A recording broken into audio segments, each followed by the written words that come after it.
রানীরা ভেবেছিল যে রাজা মারা গেছে, রাজা মারা যায়নি, ও সুরঙ্গ দিয়ে কাশীপুর রাজবাড়ি পালিয়ে গেছিল। যখন মানে দুর্গ পঞ্চ মানে 5টা জাতি 5টা মন্দির, সেজন্য পঞ্চকোট মানে রাজার বিচার করতো। সেজন্য কোটসন্তরা অজ্ঞান হয়ে যাওয়ার ফলে ওটাকে মৃত বাচ্চা বলে জঙ্গলে ফেলে দিয়ে আসে রাজা এবং রানী।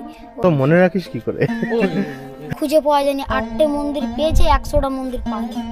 যারা নর বলি দিত যারা। এবার কি উপরে যাবো? হ্যাঁ যদি টপকিত করে চলে। বলো। আমার নাম সন্দীপ কৈবর্ত। এখানে পাহাড়ের উপরে বর্গিরাজ এক রাত কাটিয়ে নেয়। সকালে উঠে দেখে এখানে রাজবাড়ি, তখন ওরা যুদ্ধ করতে নেমে যায়। রাজা 2000 সৈন্যকে মেরে দিয়েছিল।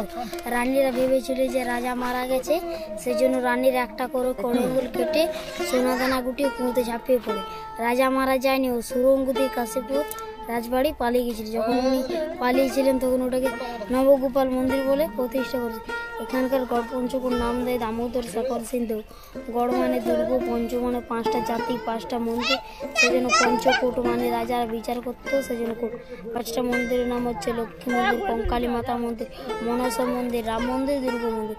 5টা জাতি হুন্ডা, মুন্ডা, সাঁওতাল, বেদি, সিন্ধু। রাজাদের বংশধর সিন্ধু, সেজন্য দামোদর শেখর সিন্ধু। এখানে 30 জন রাজা মিলে 800 বছর ধরে রাজত্ব করেছিল।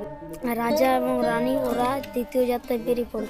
ঘুরতে ঘুরতে ওরা একটা ঝালদার বট গাছের তলায় আশ্রয় নেয়। তখন ওদের একটা পুত্র সন্তান জন্মগ্রহণ করে। পুত্র সন্তানটা অজ্ঞান হয়ে যাওয়ার ফলে ওটাকে মৃত বাচ্চা বলে জঙ্গলে ফেলে দিয়ে আসে রাজা এবং রানী। ওরা তীর্থে ওদের রাজবাড়ি চলে যায়।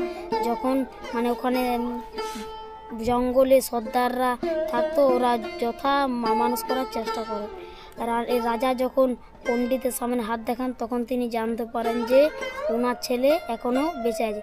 তখন তিনি চলে যান ওই জঙ্গলে, কিন্তু বাচ্চাটাকে নিয়ে আসেন না, কারণ ওদের একটা অভিশাপ ছিল, যদি প্রথম বাচ্চার পরিচয় ওরা যদি পেয়ে যান তাহলে উনি মারা যাবেন। সেটা তো মনে রাখিস কি করে? কি দারুণ বললি রে ভাই।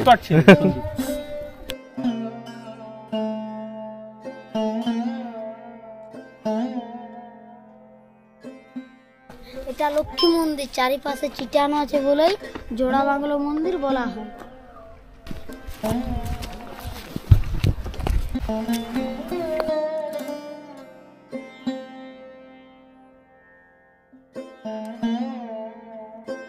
এটা হচ্ছে কঙ্কালী মাতা মন্দির। এখানে রাজারা নর বলি দিত, যারা চুরি টুরি বা খারাপ কাজ করতো তাদেরকে এই মন্দিরে সাজা দেওয়া হতো। এখানে সাজা দেন জলদেবতা। এখানকার গড়পঞ্চকোটের রাজপুরোহিত হচ্ছে রাখাল চন্দ্র চক্রবর্তী। উনি এই ইতিহাস বইগুলো উনি সব লিখেছিলেন, কিন্তু নাম লিখেছিলেন দিলীপ কুমার গোস্বামী। ওর পেছনটাতে মানে মুখোমুখি রাজার নাম লেখা ছিল দামোদর শেখর সিন্ধু। ওটা উনি বানিয়েছেন? এই মন্দিরটা উনি বানিয়েছেন? না না, এই মন্দিরে বানিয়েছেন অধীশ চন্দ্র শেখর। আচ্ছা, উনি রাজা ছিলেন? না, উনি হচ্ছে রাজার করবার মানে ওর রাজবাড়ির যে বানিয়েছিল না, ওই এখানে 108টা মন্দির আছে, ওই সব মন্দিরে ওই অধীশ চন্দ্র শেখরই বানিয়েছিল। আচ্ছা, উনিই বানিয়েছেন। কারিগর কোন রাজার আমলে হয়েছিল বলি? দামোদর শেখর সিন্ধু। এখানে ফার্স্ট গড় মানে রাজবাড়ি ঝালদা, সেকেন্ড পাড়া, থার্ড গড় পঞ্চকোট, রামমণি, কাশীপুর, মহারাজনগর। এগুলো হচ্ছে মানভূমের মধ্যে। তুই সব মন্দির দেখেছিস? না, এখনো খুঁজে পাওয়া যায়নি। 8টে মন্দির পেয়েছে, 100টা মন্দির পায়নি। আরে বাবা, মানে হয়তো মাটিতে মিশে গেছে। তুই 8টা দেখেছিস? হ্যাঁ, নিচে 5টা আর পাহাড়ের উপরে 3টা। বই পড়িনি, শুনতে শুনতে কিছু হয়ে গেছে।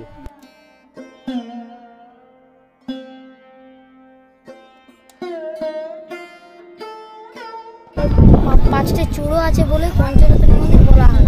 এর ভিতরে রাধা কৃষ্ণের মূর্তি আছে। এই মন্দিরটি নির্মাণ করেন অধীশ চন্দ্র শেখর।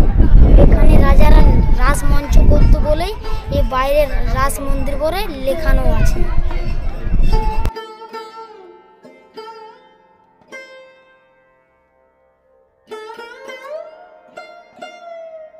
এটা হচ্ছে পঞ্চরত্ন মন্দির। এটা 4টে চূড়ো ভেঙে গেছে বলে এরকম দাঁড়িয়ে আছে।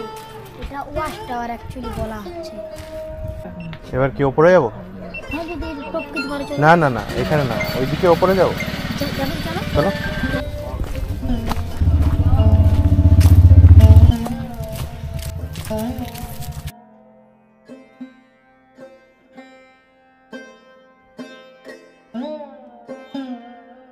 এটা হচ্ছে দুর্গা মন্দির। এখানে ছোট রানী প্রতিদিন সকালে পুজো করতে বলে তার একটি সন্তান জন্মগ্রহণ করেছিলেন ওই ঝালদাতে। ওর নাম ছিল দামোদর শেখর সিন্ধু। এটা হচ্ছে দুর্গা মন্দির।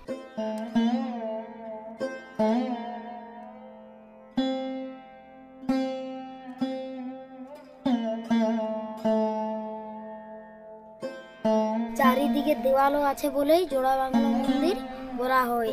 এই জোড়া বাংলা মন্দিরটা কিন্তু বিষ্ণুপুর থেকে এই রাজার এবং কি বিষ্ণুপুরের রাজা এদের হাত ছিল, সেই জন্য এই মন্দিরগুলোকে জোড়া বাংলা মন্দির বলে ঠিক রেখেছিলেন। এখানে 12 বর্গ মাইল জুড়ে রাজবাড়ি সুরক্ষিত, মানে 12 বর্গ মাইল 9 কিলোমিটার এই তো রাজবাড়িটা, সেই জন্য চারিপাশে দেওয়ালের জন্য সুরক্ষিত। ও আচ্ছা, দেয়াল দিয়ে সব করতে পারে। এটা হচ্ছে খেজুর পাতার ফুল পেনদান। এগুলো তোরা বানাস? হ্যাঁ নিজেরাই বানাস? হ্যাঁ আর খেজুর পাতার ওগুলো পেড়ে আনিস? হ্যাঁ কাটে এনে।